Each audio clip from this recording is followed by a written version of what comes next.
अस्सलामु अलैकुम प्यारे दोस्तों। डीएन वॉइस 001 में आपका स्वागत है।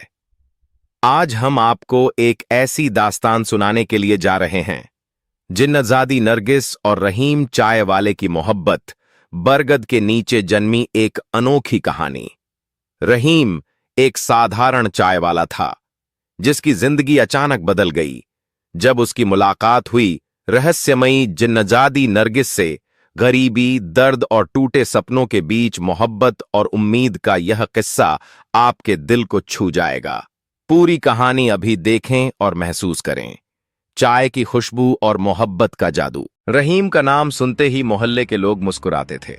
वह चाय वाला था, लेकिन उसकी चाय सिर्फ चाय नहीं थी, जैसे किसी की थकान पिघलाकर ताजगी में बदल देती हो। सुबह होते ही गली के कोने पर उसकी दुकान सज जाती थी। पुरानी लकड़ी की बेंचें, टूटी फूटी मेज, जंग लगी केतली और दीवार पर चिपके पोस्टर, यह सब देखकर कोई अमीर आदमी शायद नाक भौं सिकोड़ लेता, मगर गली वालों के लिए यह जगह जन्नत से कम नहीं थी। रहीम का हंसता हुआ चेहरा, मीठे बोल और चाय की खुशबू, बस यही उसकी पहचान थी। रहीम का बचपन आसान नहीं था। उसके पिता मजदूरी करते करते एक दिन बीमारी से चल बसे। मां ने उसे पाला पोसा, लेकिन गरीबी का साया हमेशा उसके सिर पर रहा। पढ़ाई अधूरी रह गई और छोटी उम्र में ही उसने काम करना शुरू कर दिया। पहले बर्तन धोए, फिर झाड़ू लगाया और धीरे धीरे रघुनाथ सेठ की चाय की दुकान में काम मिल गया। वहीं से उसने चाय बनाना सीखा और धीरे धीरे उसकी चाय मशहूर हो गई। लोग कहते, रहीम, तेरी चाय में कोई राज है क्या? वह हंसकर कहता, हाँ, राज है प्यार और मेहनत। लेकिन जिंदगी हमेशा एक जैसी नहीं रहती। एक सुबह जब वह दुकान पर पहुंचा तो देखा कि सेठ दरवाजे पर खड़ा है। उसका चेहरा कठोर था। रहीम, अब तेरा काम खत्म। यह दुकान अब मेरा बेटा चलाएगा। तू कल से मत आना। रहीम जैसे पत्थर का हो गया। सेठ जी, यह दुकान तो मैंने खून पसीने से संभाली है। मेरी सारी जिंदगी यहीं है। मगर सेठ ने बेरुखी से कहा, जिंदगी तेरे लिए चाय होगी, मेरे लिए मुनाफा। अब हट। रहीम ने चुपचाप अपना सामान समेटा। उसके हाथ कांप रहे थे, आंखों में आंसू थे। मोहल्ले वाले देखते रहे, लेकिन कोई कुछ न बोला। उस दिन रहीम की दुनिया उजड़ गई। वह गली से निकलकर भटकता रहा। उसे समझ नहीं आ रहा था कि कहां जाए। उसके कदम उसे शहर के किनारे ले गए, जहां एक पुराना बरगद का पेड़ खड़ा था। उस पेड़ के बारे में लोग कहते थे कि उसमें रहस्य छुपा है, न जाने कितनों के सुख दुख का गवाह रहा है। रहीम उसी की छांव में बैठ गया। उसका दिल टूट चुका था। उसने सोचा, अब मेरा क्या होगा? न काम, न उम्मीद। लगता है सब खत्म हो गया। आंसू बहते रहे। तभी अचानक हवा में एक अजीब सी सरसराहट हुई। उसने ऊपर देखा। पत्ते ऐसे हिल रहे थे जैसे कोई उनसे बातें कर रहा हो। फिर उसने महसूस किया कि उसके सामने धुएं सा एक साया उतरा। रहीम घबरा गया, लेकिन वह साया धीरे धीरे एक रूप में बदलने लगा। वह एक लड़की थी, मगर साधारण लड़की नहीं। उसके चेहरे पर एक अजीब सी चमक थी। आंखें गहरी और रहस्यमयी, बाल काले बादलों जैसे। उसकी मौजूदगी में डर भी था और सुकून भी। उसने मुस्कुराकर कहा, क्यों रो रहे हो रहीम? रहीम सन्न रह गया। तुम कौन हो? उसने कांपते हुए पूछा। लड़की ने शांत स्वर में कहा, मेरा नाम नरगिस है। मैं जिनजादी हूं। रहीम के रोंगटे खड़े हो गए। जिनजादी? उसने डरते हुए कहा। नरगिस ने सिर हिलाया। हां, मैं नरगिस हूं। मैंने तेरा दर्द देखा है। तू टूटा हुआ है, लेकिन अकेला नहीं है। उसने धीरे से उसके आंसू पोंछ दिए। उसकी छुआन ठंडी थी, मगर दिल को गहराई से छू रही थी। रहीम ने टूटी आवाज में कहा, सब छिन गया है। मेरी दुकान, मेरी मेहनत, सब। अब जीने का क्या मतलब? नरगिस ने उसकी आंखों में झांकते हुए कहा, मतलब अभी बाकी है। तू सोचता है सब खत्म हो गया, लेकिन असली शुरुआत तो अब होगी। इस बरगद के नीचे तू फिर से चाय बनाएगा। तेरी मेहनत और मेरा साथ दोनों मिलकर तुझे नई जिंदगी देंगे। रहीम ने हैरानी से कहा, यहां? इस वीराने में कौन आएगा चाय पीने? नरगिस ने मुस्कुराकर जवाब दिया, चाय की खुशबू लोगों को खींच लाएगी। तू कोशिश तो कर। जिंदगी तभी बदलती है जब इंसान हिम्मत करता है। उस रात रहीम सो नहीं सका। उसके कानों में नरगिस की बातें गूंजती रहीं। सुबह उसने पुरानी केतली खरीदी, मिट्टी के कुल्हड़ लिए और बरगद के नीचे छोटा सा चूल्हा जलाया। जब पहली बार उसने चाय बनाई तो उसके हाथ कांप रहे थे, लेकिन दिल में हल्की सी उम्मीद थी। पहले दिन कोई नहीं आया। सूरज ढलने लगा तो एक रिक्शा वाला वहां रुका। भैया, जरा चाय पिलाओ, उसने कहा। रहीम ने पूरी लगन से चाय बनाई और कुल्हड़ में परोसी। रिक्शा वाले ने एक घूंट लिया और बोला, वाह, ऐसी चाय तो कहीं नहीं पी। उसने 2 और कुल्हड़ लिए और अपने दोस्तों को बुला लाया। धीरे धीरे खबर फैल गई। लोग कहने लगे, बरगद के नीचे रहीम की चाय मिलती है, मजेदार चाय। अगले दिन और लोग आए, फिर अगले दिन और। बरगद का पेड़ अब सिर्फ छांव नहीं, बल्कि उम्मीद का ठिकाना बन गया। रहीम मुस्कुराने लगा। उसकी आंखों में फिर से चमक लौट आई। लेकिन वह जानता था, यह सब सिर्फ उसकी मेहनत से नहीं है। हर रात जब वह चूल्हे की आग बुझाता तो उसे वही परछाई दिखती।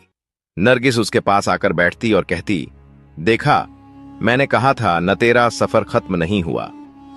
रहीम उसके बिना अब अपनी जिंदगी सोच भी नहीं सकता था। उनकी मुलाकातें गहरी होती गईं। कभी नरगिस उसे अपने किस्से सुनाती, कैसे वह सदियों से इंसानों को दूर से देखती रही, लेकिन कभी किसी के इतने करीब नहीं आई। रहीम उसे अपनी तकलीफें सुनाता, कैसे उसने बचपन से मेहनत की, कैसे मां का साया जल्दी छिन गया। इन बातों में दोनों का दिल और करीब आता गया। रहीम सोचता, क्या सचमुच नरगिस मुझसे मोहब्बत करती है? और जब भी वह थककर बैठता, नरगिस उसके कान में फुसफुसाती, तू अकेला नहीं है, मैं तेरे साथ हूं। यही शब्द उसे हर सुबह नई ताकत देते। रहीम की दुकान अब मशहूर हो चुकी थी। बरगद के नीचे बैठकर चाय पीना लोगों को अच्छा लगता। कई बार अजनबी भी कहते, इस चाय में कुछ अलग मिठास है। मगर वह मिठास दरअसल नरगिस का साथ था। दिन गुजरते गए और रहीम की चाय की दुकान मशहूर होती चली गई। अब बरगद के नीचे लोगों की भीड़ लगी रहती। सुबह दफ्तर जाने वाले कर्मचारी, रिक्शे वाले, मजदूर, छात्र, सब कहते कि रहीम की चाय पीकर ही दिन की शुरुआत होती है। रहीम हर कप चाय में अपना दिल डालता और चाय का स्वाद लोगों के होंठों पर मुस्कान छोड़ जाता। लेकिन यह मुस्कान सिर्फ लोगों के लिए नहीं थी, बल्कि खुद उसके लिए भी थी, क्योंकि हर शाम जब सूरज ढलता और भीड़ छंटने लगती, नरगिस आकर उसके पास बैठ जाती। नरगिस का रूप अद्भुत था। उसकी आंखों में रहस्य और सुकून दोनों साथ रहते। उसका चेहरा जब मुस्कुराता तो लगा करता जैसे बरगद की छांव और गहरी हो गई हो। रहीम अब उसके बिना एक पल की कल्पना नहीं कर सकता था। जब वह थककर बैठता तो नरगिस धीरे से कहती, रहीम, तेरे हाथों की मेहनत से जो चाय बनती है, उसमें मोहब्बत की खुशबू घुल जाती है। लोग सिर्फ चाय नहीं, तेरे दिल का सुकून पीते हैं। रहीम उसकी बातें सुनकर सोचता, ये जिंजादी लड़की तो मेरी जिंदगी का वो हिस्सा बन चुकी है जिसके बिना मैं अधूरा हूं। एक रात जब हवा ठंडी थी और चांद बरगद की शाखों के बीच झांक रहा था, नरगिस ने कहा, रहीम, तू जानता है मैं कौन हूं, फिर भी तू मुझसे बात करता है, मुझे देखता है, मुझे अपना मानता है। क्या तुझे डर नहीं लगता? रहीम ने उसकी आंखों में देखा और धीरे से कहा, डर तो तब लगता जब मैं अकेला था। जब से तू आई है, मैं अकेला नहीं हूं। अब मुझे किसी चीज का डर नहीं। नरगिस की आंखें नम हो गईं। सदियों से वह इंसानों के बीच थी, लेकिन कभी किसी ने उसे ऐसे नहीं समझा। रहीम का दिल साफ था, उसमें लोभ नहीं, सिर्फ प्यार और मेहनत थी। नरगिस को लगा जैसे उसने अपनी सदियों की तन्हाई का जवाब पा लिया हो। लेकिन दुनिया इतनी आसान नहीं होती। मोहल्ले के कुछ लोगों ने देखना शुरू कर दिया था कि रहीम की दुकान पर अजीब सी रौनक है। वे कहते, ये कैसी बात है कि बरगद के नीचे उसकी चाय इतनी मशहूर हो गई? इसमें कोई रहस्य है। कुछ लोग तो फुसफुसाने लगे, कहीं ये जिन्नात का काम तो नहीं? एक दिन एक बूढ़ा आदमी चाय पीते पीते बोला, रहीम, तेरी चाय में कुछ तो है, यह साधारण चाय नहीं लगती। रहीम मुस्कुरा दिया और बोला, बाबा, इसमें मेरा दिल है। मगर उसके मन में कहीं डर भी था कि अगर लोग नरगिस की हकीकत जान गए तो क्या होगा। उस रात उसने नरगिस से कहा, मुझे डर है लोग तेरे बारे में जान न जाएं। नरगिस ने शांत स्वर में जवाब दिया, अगर लोग जान भी जाएं तो क्या फर्क पड़ता है, मोहब्बत छुपाई नहीं जाती। और रहीम, अगर तेरे साथ मेरा रिश्ता सच्चा है तो कोई ताकत हमें जुदा नहीं कर सकती। धीरे धीरे रहीम और नरगिस की मोहब्बत और गहराने लगी। वे दोनों साथ बैठकर बातें करते, कभी खामोशियां बोलती, कभी आंखें। रहीम उसे अपने बचपन की यादें सुनाता, कैसे उसने पिता को खोया, कैसे मां ने मेहनत करके उसे बड़ा किया। नरगिस अपने किस्से सुनाती, कैसे उसने सदियों से इंसानों को देखा, उनकी खुशियां, उनके गम, उनकी मोहब्बतें, उनके धोखे। एक रात नरगिस ने कहा, रहीम, मैं चाहूं तो तुझे दौलत दे सकती हूं, तुझे अमीर बना सकती हूं, तेरी दुकान को महल बना सकती हूं। लेकिन रहीम ने उसका हाथ थामकर कहा, नरगिस, मुझे तेरी मोहब्बत चाहिए, तेरी मौजूदगी चाहिए। मैं मेहनत से जो कमाता हूं वही मेरी असली दौलत है। यह सुनकर नरगिस के दिल में रहीम के लिए और भी मोहब्बत उमड़ आई। मगर मुश्किलें अब भी खत्म नहीं हुई थीं। रघुनाथ सेठ, जिसने उसे निकाला था, अब जलने लगा था।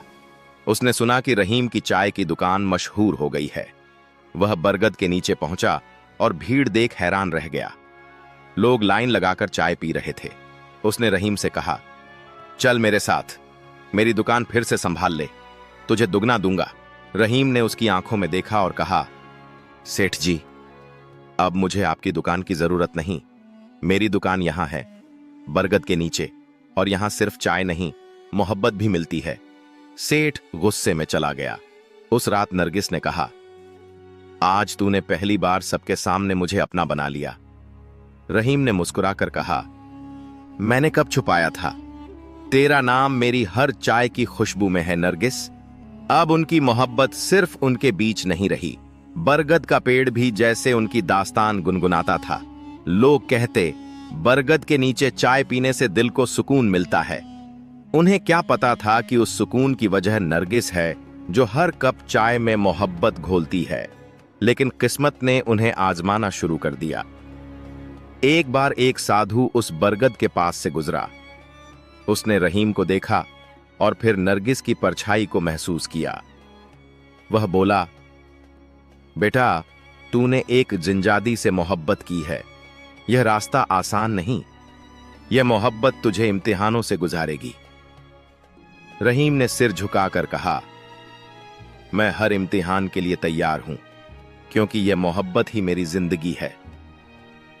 नरगिस ने उसकी तरफ देखा और उसकी आंखों में विश्वास की चमक भर दी। उनकी कहानी अब और गहरी हो चुकी थी। नरगिस रात को उसके साथ रहती, कभी हाथ पकड़कर उसे खामोशी में तसल्ली देती, कभी अपनी ठंडी उंगलियों से उसके माथे पर रखा बोझ हल्का कर देती। रहीम दिन में चाय बनाता और रात को नरगिस के साथ सपनों में जीता। यह इंसान और जिंजादी का मिलन था, अजीब भी, खूबसूरत भी। कुछ महीने गुजर गए। रहीम की दुकान अब शहर की पहचान बन चुकी थी। लोग कहते, बरगद के नीचे रहीम की चाय पी लो, सारा दुख मिट जाएगा।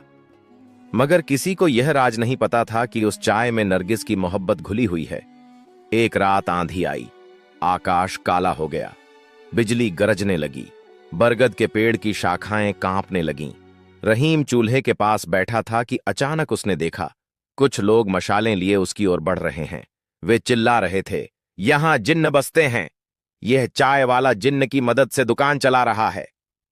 रहीम घबरा गया। उसने नरगिस को पुकारा। वह सामने आ गई।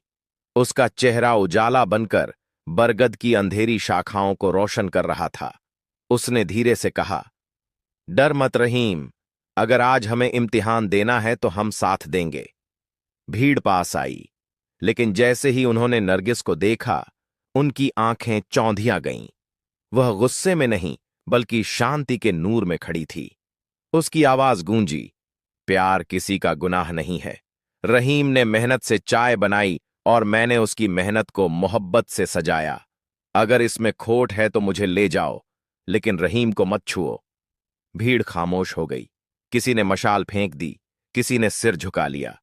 बरगद के पेड़ की शाखाएं हवा में लहराने लगीं, जैसे वे भी गवाही दे रही हों।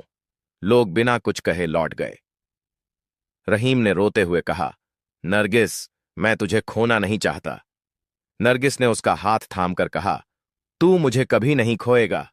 जब तक तू चाय बनाएगा मैं हर कुल्हड़ में रहूंगी। जब तक तू मेहनत करेगा मैं तेरे साथ रहूंगी। उसने आखिरी बार उसे गले लगाया। उसकी मौजूदगी धुएं में बदल गई, लेकिन उस धुएं की खुशबू रहीम की सांसों में बस गई। उसके बाद से रहीम अकेला नहीं रहा। लोग अब भी कहते, बरगद के नीचे चाय का स्वाद अलग क्यों है? और रहीम मुस्कुराकर कहता, क्योंकि इसमें सिर्फ दूध और चीनी नहीं बल्कि मोहब्बत घुली है। और सच यही था। हर कुल्हड़ में नरगिस की याद, उसका साथ और उसकी मोहब्बत जिंदा थी।